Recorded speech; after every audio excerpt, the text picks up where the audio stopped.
शुभ दुपार सगळ्यांना. कसे आहात सगळे? तर सगळे मजेत असेल, आनंदी असेल, तसे स्वस्त असेल आणि असायलाच पाहिजे अशीच मी बाप्पांच्या चरणी प्रार्थना करते. तर चला आता दुपारपासून व्लॉगला सुरुवात करते. तर आज ना जरा दळण वगैरे बोलवायचं होतं मला, म्हणून सगळे गहू वगैरे ना निवडायला घेतलेले होते. तसं थोडं गव्हाचं पीठ आहे, मात्र संपण्याआधीच थोडंसं दळून बोलावलेलं बरं राहतं. आणि कधी कधी असं होतं की मग वेळेवर ना निवडायला वेळ मिळत नाही, म्हणून ना पीठ संपण्याआधीच ना मी गहू वगैरे निवडून दळण बोलावून घेत असते. आणि तसंही ना गव्हाचं पीठ कधीच घरामध्ये ना संपू देऊ नये असं म्हणतात. तर आणि गहू वगैरे निवडायचे म्हटले की जरासा निवांत वेळ काढूनच बसावा लागतो. म्हणजे सगळे कामं वगैरे झाली की मग दुपारच्या वेळेतच बरं राहतं गहू निवडायला. तर सगळे गहू निवडून झाले होते आणि मग मी ना याच्यामध्ये भरून ठेवून दिलेले होते आणि सक्षम मग ना दळण घेऊन येणार. आज तसाही संडे आहे आणि घरीच आहे तो. तर हा संडेचा व्लॉग आहे आणि दुपारपासून तर सायंकाळपर्यंत तुम्हाला सगळा व्लॉग येणार आहे. तर व्लॉग स्किप न करता संपूर्ण बघत राहा.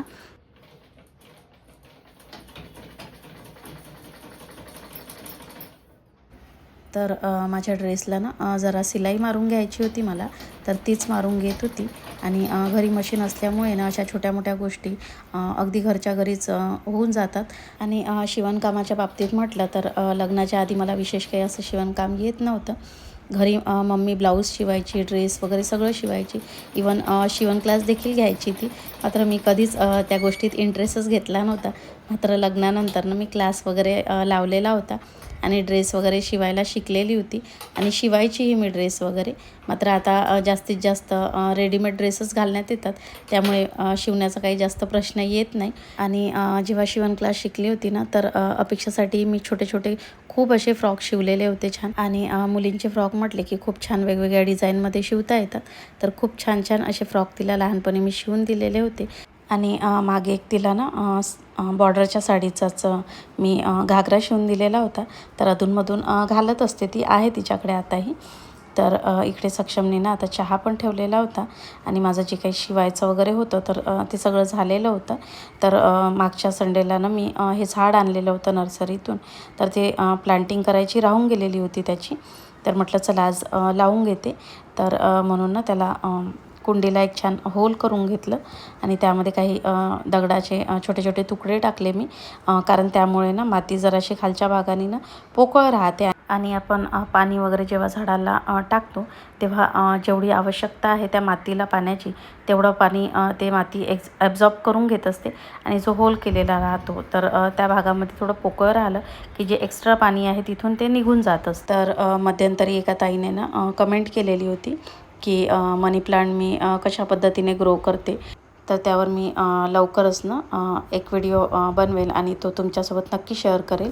तर चला प्लांटही लावून झालेलं होतं माझं आणि त्याला थोडं पाणी वगैरे टाकून दिलं मी. कारण जेव्हाही आपण झाड लावतो तर थोडं तरी पाणी वरून टाकायचं त्याच्यामध्ये. तर चला आता कपडेही वाळलेले होते, म्हणून सगळे कपडे घडी करायला घेतले.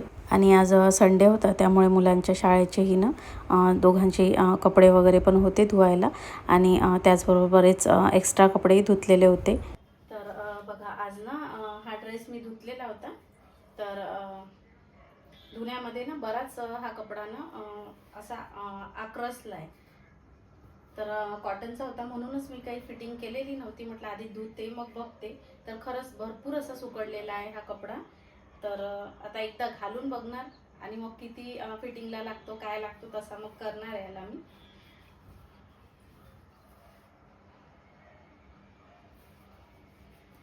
आणि कॉटनचा कपडा तसाही म्हणजे सुकडतोच काही ना काही, म्हणून धुवूनच त्याला फिटिंग करायला ना बरं राहते थोडं. तर आता सायंकाळ झालेली आहे आणि सायंकाळच्या स्वयंपाकाला लागलेली होती मी. तर स्वयंपाकामध्ये मला आज ना पनीरची भाजी करायची होती. त्यासाठी सगळे मसाले ना इकडे भाजायला ठेवलेले होते मी कढईत. आणि त्यासाठी लागणारे जे वाटाण्याचे दाणे होते तर तेही थोडे उकळून घेतलेले होते मी. आणि आज जसं की मॅच होती इंडिया आणि न्यूझीलंडची, तर सगळे टक लावून बघायला बसलेले होते माझ्याकडे. कारण तिघांनाही मॅच खूप जास्त आवडते. आणि आज फायनल मॅच होती, त्यामुळे टक लावून बसलेले आहेत सगळे मॅच बघण्याकरिता.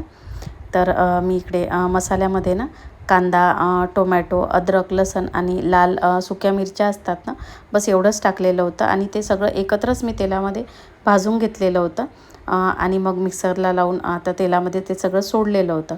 म्हणजे अगदी लवकर इन्स्टंट बनते अशी भाजी. म्हणजे वेगवेगळे मसाले वेगवेगळे भाजून ते वेगवेगळे बारीक करण्यापेक्षा एकत्रही आपण कधी अशीही भाजी बनवली तरी छान बनते भाजी. तर मग त्यानंतर जे काही बेसिक मसाले आहे जसं की तिखट, हळद, धने पावडर, जिरे पावडर, परत थोडा त्याच्यामध्ये पनीर मसालाही टाकलेला होता मी. आणि थोडा वेळ आता तेलामध्ये होऊ देणार आणि त्यानंतर मग मी इथे ना थोडं त्यामध्ये गरम पाणी सोडलेलं होतं. आणि इकडे अपेक्षाचं पनीर कापणं सुरू होतं. ती म्हणत होती की पनीर मम्मी मीच कापणार म्हणून. तर तीच पनीर सगळं कापून घेत होती. तर आता भाजीला उकळी आली की मग मी त्यामध्ये पनीर सोडणार. तर आपण या पनीरला ना थोडं तेलामध्ये शॅलो फ्राय करून देखील टाकू शकतो. मात्र माझ्याकडे असंच टाकलेलं आवडतं, तळलेलं आवडत नाही. त्याच्यामुळे मग मी असंच टाकत असते भाजीमध्ये. आणि खरंच भाजी खूप छान झाली होती चवीला आणि एकदम टेस्टी बनलेली होती. आणि मग चपात्या देखील ना करून घेतल्या मी. आणि वेळेवर मग यांनी म्हटलेलं होतं की आज खीर बनव, म्हणून एका गॅसवर मी तिकडे ना दूध गरम करायला ठेवलेलं होतं. आणि पोळ्या झाल्यानंतर मग या तव्यावरच शेवळ्या वगैरे भाजून खीरही बनवून घेतलेली होती. तर चला आता सगळा स्वयंपाक झालेला होता आणि सगळ्यांसाठी ताटं वगैरे वाढवून घेतली आणि मग जेवणं वगैरे केलीत आम्ही. त्यानंतर सगळा गॅस ओटा वगैरे आवरून घेतला. भांडे वगैरे झाले माझे, बाहेर ठेवलेले आहेत ते मी टोपलं. आणि त्यानंतर सगळं किचन वगैरे झाडून घेतलं. आणि आता अगदी फायनल सुरू आहे आता मॅच. तर आता काय होणार म्हणून सगळेच बघत बसलेले आहे. आणि माझं किचनमधलं सगळं आवरलेलं होतं. तर त्यानंतर मी जरा ना बाहेर आलेली होती, कारण सुरू होती मॅच आणि बाहेरूनही फिरता फिरता दिसते सगळे बसलेले आहेत इथे मॅच बघत. तर मी जरा वेळ ना बाहेर वॉक घेतला. आणि जोपर्यंत आता थंडी होती तोपर्यंत सगळे जेवण वगैरे झाले की अगदी गादीत रजाईमध्ये दडून जायचे ब्लँकेटमध्ये. मात्र आता गरमी पडायला लागलेली आहे त्यामुळे लवकर काही कोणी झोपत पण नाही. तर मी जरा वेळ ना वॉक घेतला आणि त्यानंतर मग थोडा वेळ मॅच बघत बसलेली होती. तर आता इंडिया मॅच जिंकलेली होती.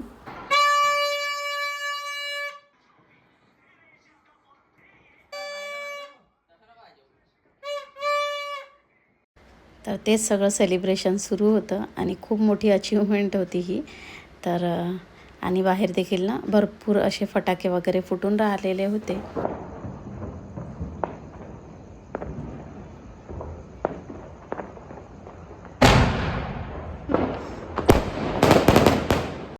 तर सगळेच या गोष्टीचा आनंद सेलिब्रेट करत होते. तर चला आता इथेच व्लॉगचा एंड करते. आजचा व्लॉग कसा वाटला नक्की कमेंटमध्ये सांगा. आवडला असल्यास जरूर लाईक करा. चॅनलवरती नवीन असाल तर सबस्क्राईब करून घ्या. तर भेटूया अशाच एका छानशा व्लॉगमध्ये. तोपर्यंत बाय बाय.